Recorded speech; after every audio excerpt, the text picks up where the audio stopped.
Hello guys, how are you all? I hope you are all fit and fine at home. मैं हूं करण भट्ट और आज हम लोग एक बहुत ही इंटरेस्टिंग इकोनॉमिक टॉपिक के बारे में डिस्कस करने वाले हैं जिनका नाम है economic and non economic activities. ठीक है। अब गाइस, किसी भी इकोनॉमी को हमें समझना हो, किसी भी इकोनॉमी का हमें स्ट्रक्चर समझना हो, तो उसके पहले हमें समझना पड़ता है कि उस पर्टिकुलर इकोनॉमी में economic activities and non economic activities का क्या स्ट्रक्चर है। ठीक है। So before even knowing that कि economic activities and non economic activities का स्ट्रक्चर क्या है, हमें यह समझना पड़ेगा कि what is economic activity and what is non economic activity. ठीक है। So let's start with it. But before starting मैं आप सबसे रिक्वेस्ट करना चाहूँगा कि हमारे चैनल को लाइक कीजिए, सब्सक्राइब कीजिए और ज़्यादा से ज़्यादा अपने दोस्तों के बीच में शेयर कीजिए। ठीक है। Let's begin. So first start करते हैं हम लोग इकोनॉमिक एक्टिविटीज़ को लेके। अब इकोनॉमिक एक्टिविटी यानी क्या? इकोनॉमिक एक्टिविटी यानी ऐसी एक्टिविटी जिसमें आपके गुड्स या तो सर्विसेज के एक्सचेंज पे आपको पैसा मिलता हो, यानी कि मनी मिलता हो। ठीक है। आप कोई भी बाजार में कुछ खरीदने जाते हो तो उसके बदले में आप पैसे देते हो। ठीक है। तो that will be considered as your economic activity. अब यहाँ पे अगर इकोनॉमिक एक्टिविटीज के एग्जाम्पल के बारे में बात करें तो a farmer, an artisan, business, teacher, इन लोगों की जो सर्विसेज है, ये लोग जो गुड्स प्रोवाइड करते हैं, that will be a part of your economic activities. क्यों? क्योंकि आप समझ लो कि से फॉर एग्जांपल आपके स्कूल में टीचर्स होते हैं, आपके ट्यूशंस में टीचर्स होते हैं। ठीक है। अब वो लोग आपकी इकोनॉमिक एक्टिविटी के साथ कैसे कंसर्न है? सिंपल सी बात है, अगर आप कोई स्कूल में जा रहे हो, ठीक है, तो स्कूल में आपको पर सेमेस्टर 20,000 रुपीज़ या पर ईयर 20,000 रुपीज़ आपकी फीस है। ठीक है। तो स्कूल आपको एजुकेशन की सर्विसेज दे रहा है। क्या सर्विस दे रहा है आपको? एजुकेशन की सर्विसेज दे रहा है। उसके बदले में क्या आपसे ले रहा है? आपसे 20,000 रुपीज़ ले रहा है। ठीक है। तो यहाँ पे क्या हुआ? गुड्स या तो सर्विसेज के एक्सचेंज में आपको पैसा मिला। ठीक है। इस वजह से इस पर्टिकुलर एक्टिविटी को हम लोग कौन सी एक्टिविटी कहेंगे? इसे हम लोग इकोनॉमिक एक्टिविटी कहेंगे। अब इसी तरीके से एक और एक्टिविटी है, दैट इज हम लोग कंसिडर करते हैं आपकी नॉन इकोनॉमिक एक्टिविटी। अब ऐसी एक्टिविटीज जहाँ पे गुड्स एंड सर्विसेज के एक्सचेंज पे कोई पैसा ना देना पड़ता हो। ठीक है। यहाँ पे गुड्स एंड सर्विसेज के एक्सचेंज में कोई पैसा ना देना पड़ता हो, उसे हम लोग कहेंगे नॉन इकोनॉमिक एक्टिविटीज। ठीक है। जैसे कि एक माँ अपने बच्चे को बहुत ही अच्छी तरीके से प्यार से खिला पिला के बड़ा करती है, that is a non economic activity. ठीक है। कोई डॉक्टर है जो फ्री कैंप में अपनी सर्विस दे रहा है, that is a non economic activity. ठीक है। क्योंकि कहीं ना कहीं माँ अपने बेटे से पैसा नहीं ले रही है अपने डेवलपमेंट का। कहीं ना कहीं डॉक्टर जो है वो फ्री चेकअप कैंप में पैसा नहीं ले रहा है आपसे। So that will be a part of your non economic activities. ठीक है। सो आई होप आप लोगों को ये चीज़ क्लियर हो चुकी होगी, what is non economic activity and what is economic activity. अब फ्रेंड्स, किसी भी इकोनॉमी का स्ट्रक्चर समझने के लिए हमें ये दोनों एक्टिविटीज़ को समझना बहुत ही ज़रूरी होता है। ठीक है। और ये हमेशा से ये दो एक्टिविटीज़ ही, ठीक है, और उसमें भी मेजरली आपकी जो इकोनॉमिक एक्टिविटीज़ है, उस इकोनॉमिक एक्टिविटीज़ के बेसिस पे आपके इकोनॉमी का स्ट्रक्चर डिसाइड होता है। तो इसी तरीके से कि इंडिया की इकोनॉमी का भी कुछ एक स्ट्रक्चर है, कुछ एक सिस्टम है। ठीक है। जिसमें आपको देखने को मिलेगा कि तीन सेक्टर दिखाई देते हैं: primary sector, secondary sector and service sector. ठीक है। इन तीनों सेक्टर से आपकी इंडिया की इकोनॉमी बनी हुई है। तो जानते हैं कि ये तीनों सेक्टर क्या होता है और किस तरीके से ये वर्क करता है। ठीक है। सबसे पहला let's discuss about the primary sector. ठीक है। प्राइमरी सेक्टर क्या होता है?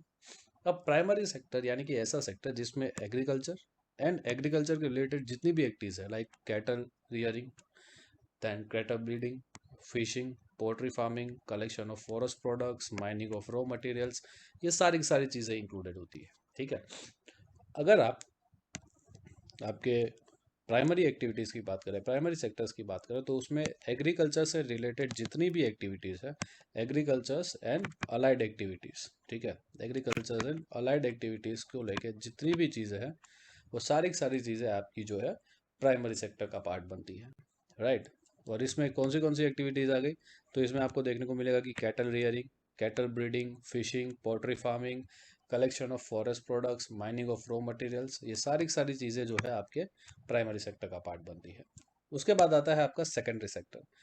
अब जो पर्टिकुलर रॉ मटेरियल हमें एग्रीकल्चर एंड अलाइड एक्टिविटीज से मिला है, से फॉर एग्जांपल एग्रीकल्चर में से हमें कॉटन मिलता है, तो उस कॉटन के ऊपर मशीनरी की हेल्प के द्वारा उसे एक कंज्यूमेबल फॉर्म में अगर हम लोग कन्वर्ट करते हैं, then it will be considered as your secondary sector. Say for example आपको कॉटन मिला, उसके वो आप फैक्ट्री में ले गए, फैक्ट्री में जाके मशीनरीज हुई, मशीनरीज के बाद आपने उस कॉटन में से शर्ट बनाया, और ये शर्ट आपने क्या किया, सेल किया।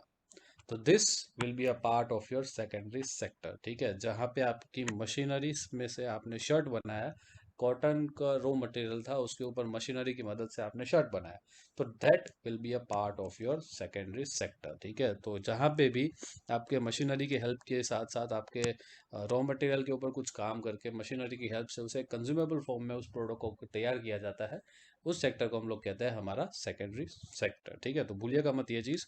अब इस चीज़ में क्या क्या इंक्लूड होते हैं, small and large scale industry, factories, construction works, electricity, gas and water supply, ये सारी सारी चीज़ें जो है आपके सेकेंडरी सेक्टर के पोर्शन में इंक्लूड की जाती है। ठीक है, इसके बाद आता है आपका third sector, that is your service sector.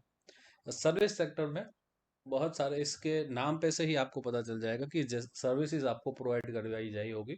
अब सर्विसेज यानी कैसी सर्विसेज, सर्विसेज यानी कि communication, Airways, waterways, education, health, banking and insurance, tourism and entertainment, ये सारी सारी अपने आप में इंडस्ट्री भी है और अपने आप में आप कह लो कि सर्विसेज भी है। क्यों? क्योंकि अगर आप बैंक में जाते हो तो बैंक में आपको क्या दिया जाता है, सर्विस दी जाती है, जैसे कि आपके एफडी की सर्विसेज, जैसे आपके डिपॉजिट्स, जैसे आपके विड्रॉल्स, जैसे आपके पेंशन्स उसमें जमा होते हैं। उसी तरीके से इंश्योरेंस की बात करें तो लाइफ इंश्योरेंस होता है, जनरल इंश्योरेंस होता है। टूरिज्म, आप कहीं पे भी से फॉर एग्जांपल इंडिया में या इंडिया के बाहर घूमने जाते हो तो वहाँ पे आपको गाइड किया जाता है, राइट। तो that is a part of your service sector. ठीक है, जिसे हम लोग यहाँ पे आपके सर्विस सेक्टर में क्या कर सकते हैं, इंक्लूड कर सकते हैं। Is that clear? यस। सो ये तीनों के तीनों मेजर सेक्टर है जिसके थ्रू आपकी इंडियन इकोनॉमी यहाँ पे बनी है। अब देखते हैं कि इस पर्टिकुलर इकोनॉमी, इस पर्टिकुलर चीज़ों का developing nation and developed Nations पे कैसे इम्पैक्ट होता है। जनरली अगर डेवलपिंग नेशंस की हम लोग बात करें तो डेवलपिंग नेशन में आपका प्राइमरी सेक्टर, प्राइमरी यानी कि एग्रीकल्चर सेक्टर आपका डोमिनेट करता है। इसके पहले वाले जो वीडियो है जिसकी लिंक आपको डिस्क्रिप्शन बॉक्स में मिल जाएगी, उस वीडियो में हम लोगों ने समझा था कि डेवलपिंग इकोनॉमिक्स के फीचर्स क्या क्या होते हैं। ठीक है, उसमें एक फीचर ये था कि उस इकोनॉमीज में, डेवलपिंग इकोनॉमीज में एग्रीकल्चर जो एक्टिविटीज होता है, एग्रीकल्चर सेक्टर होता है, उसका डोमिनेंस होता है। तो उसको जस्टिफाई करता हुआ ये यहाँ पे आपको देखने को मिलेगा कि डेवलपिंग इकोनॉमीज में, डेवलपिंग कंट्रीज में जनरली प्राइमरी सेक्टर यानी कि एग्रीकल्चर सेक्टर जो है वो हमारा कहीं ना कहीं डोमिनेट करता हुआ सेक्टर है। प्राइमरी सेक्टर ही कहीं ना कहीं आपके नेशनल इनकम का मेजर पार्ट प्ले करती है और एम्प्लॉयमेंट जनरेशन भी यहाँ से सबसे ज़्यादा होता है। अगर इंडिया की बात करें तो इंडिया एक डेवलपिंग नेशन है, तो इंडिया के केस में अराउंड 56% जो आपका एम्प्लॉयमेंट है, अराउंड 56% जो आपका एम्प्लॉयमेंट है वो कहाँ से आता है, आपके प्राइमरी एक्टिविटीज़ से आता है। और उसी का नेशनल इनकम में अगर आप रोल देखोगे तो नेशनल इनकम में अराउंड 35 से लेके 40% तक नेशनल इनकम में शेयर हो रहा है आपके किसका, आपकी प्राइमरी एक्टिविटीज़ का। तो आप देख सकते हो कि मेजर जो रोल है आपके डेवलपिंग नेशंस या तो इंडिया जैसे डेवलपिंग नेशंस में, वो हमेशा से प्राइमरी सेक्टर का या तो एग्रीकल्चर एक्टिविटीज़ का ही रहा हुआ है। लेकिन लेकिन लेकिन लेकिन यहाँ पे एक चीज़ बहुत ही इंटरेस्टिंग है कि जैसे ही आपका इकोनॉमिक डेवलपमेंट होता है, ठीक है, जैसे ही आपका टेक्नोलॉजिकल डेवलपमेंट होता है, जैसे ही आपकी इकोनॉमी बूस्टअप होती है, तो उससे क्या होता है, उसकी वजह से आपका प्राइमरी सेक्टर का रोल जो है वो डिक्रीज होता है और secondary sector and service sector का जो रोल है वो इंक्रीज होता है।